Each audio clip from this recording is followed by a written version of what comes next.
Anin, my name is Winona LaDuke. Binesi Kwe Nijinakaz, Makwendo Dam. I'm Executive Director of Honor the Earth, and I'm a racer.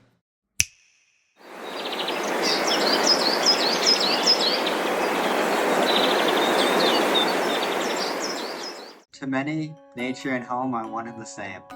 This is very much the case for Winona LaDuke, one of America's most profound activists.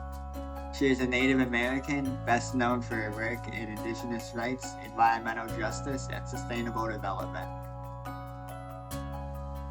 She is a member of the White Earth Ojibwe Nation in Minnesota and co-founded organizations advocating for environmental sustainability and Indigenous land protection.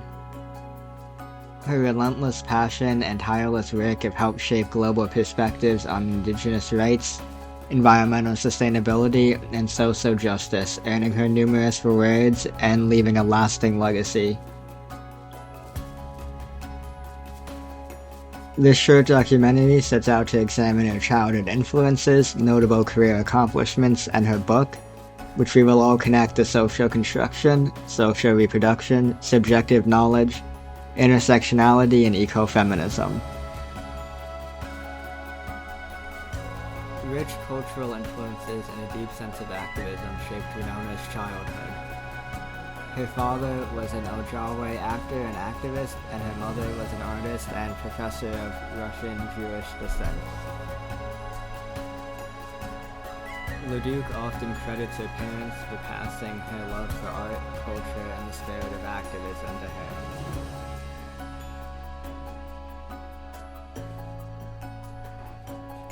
Vincent LaDuke was from the Brush and Langby, lived a trapper's and bush life, went to school till the 8th grade, and became a Hollywood actor. Well, that's to say, in the area of Western films, he was one of the Indians whose role valiantly and then fell off of the horse when John Wayne shot. As a child, she and her father attended many tribal activities such as powwows, a celebration where different indigenous groups gathered to dance, sing, and honor the traditions of their ancestors. These events would leave an everlasting impression on her. However, at the age of 5, her parents divorced and she moved to Ashland, Oregon, where she would spend most of her childhood with her mother. But through her mother's encouragement, LaDuke maintained frequent visits to the Aubergine White Earth Reservation and spent her summers in Native communities to maintain a powerful connection with her Native ancestry. It is here that the effects of social reproduction and subjective knowledge become visible to Winona LaDuke. Even at such a young age, she inherited many of her values and morals from her father and surrounding culture. Growing up in Ashland, Oregon, Winona LaDuke was surrounded by very few Jewish or Native American people. She gained a unique perspective on the intersection of identity, culture, religion, and power. She understood what it meant to feel othered. Heavily influenced by her father's approach of living peacefully with nature and their Native American roots, Winona sought out more knowledge. She attended Harvard University and graduated in 1982 with a degree in rural economic development. There, she found herself learning about the disconnect between mainstream monetary theories and the lived realities of Indigenous people and sought out to bridge that gap. Winona also worked alongside other Indigenous students activists to raise awareness of Native American issues and explore the complex intersection of history, economy, and sovereignty. While at Harvard, she also heard a presentation from Jimmy Durham, a civil rights activist who had sparked much of her passion to advocate for Native Americans and even described their experience as life-changing. She would go on to work with Durham on an investigation into the effects of uranium mining on native lands. The mining had many negative impacts such as severe health consequences, but in her eyes, the bigger picture was that the mining was an exploitation of native lands for resources which she saw as a violation of Indigenous sovereignty. It is here we get to see Winona go against the normal social construct idea of using Earth's resources for industrial use. She believes in the sustainability of Earth to preserve their ancestors' culture, such as traditional farm methods, leading to a more anthropocentric view.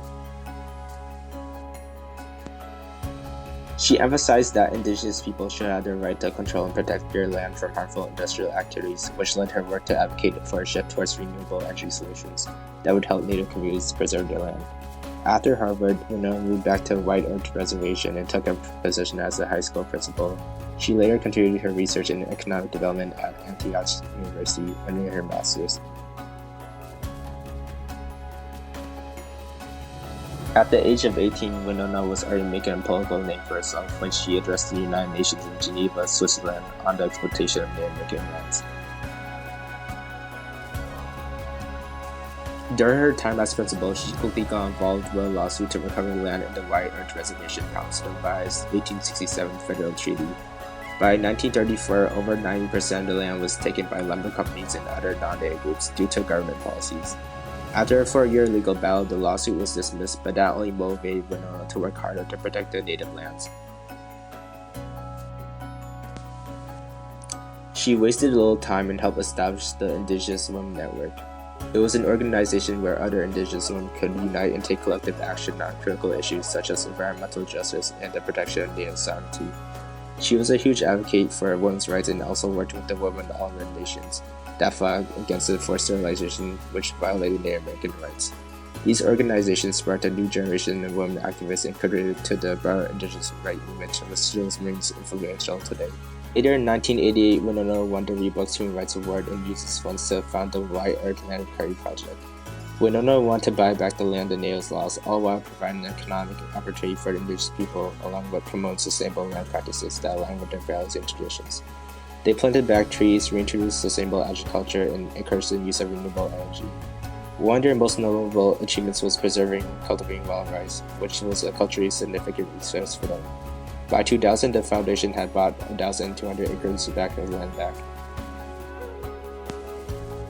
Winona continued her work with the Indigenous Women Network as she collaborated with the American rock band, the Indigo Girls, organizing concerts to raise awareness about Native issues. In 1993, they co-founded On the Earth to raise money and support Native environmental issues and resources for the survival of sustainable Native communities.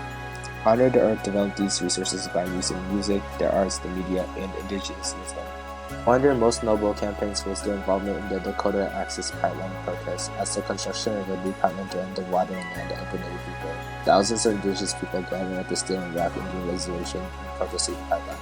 It was called the largest gathering of Indigenous tribes in over a century.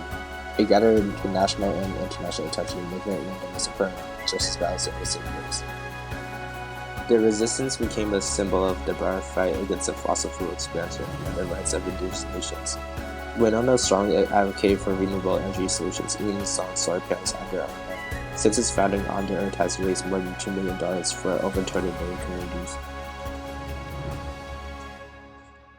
In the midst of her career in activism in 1997, Winona published a book titled Last Standing Woman, in which he details many of the traditions and beliefs held by the Ojibwe people. Among these were the beliefs that all things, including the natural world, possessed religious origins, and that women held great importance in many religious ceremonies. As a result, Ojibwe society placed high value on women, and in some ways gave them greater power than American women held in the late 20th century. Men who disrespected women would be disrespected in turn, both publicly and domestically. These women were often outspoken and supportive, especially when it came to the preservation of their land. With a background such as this, it becomes clear that Winona found an intersection between advocating for women's rights, preserving the environment, and supporting Native populations. And, in a similar fashion, the ecofeminist approach stems directly from the culture's history of incorporating women into religion, and by extension, nature. Over the course of her life thus far, Winona LaDuke has proven to be a woman possessing extreme determination and resilience for defending her values. She comes from a culture of respect for both nature and women, and has spent much of her life fighting in order to defend that culture and what it stands for.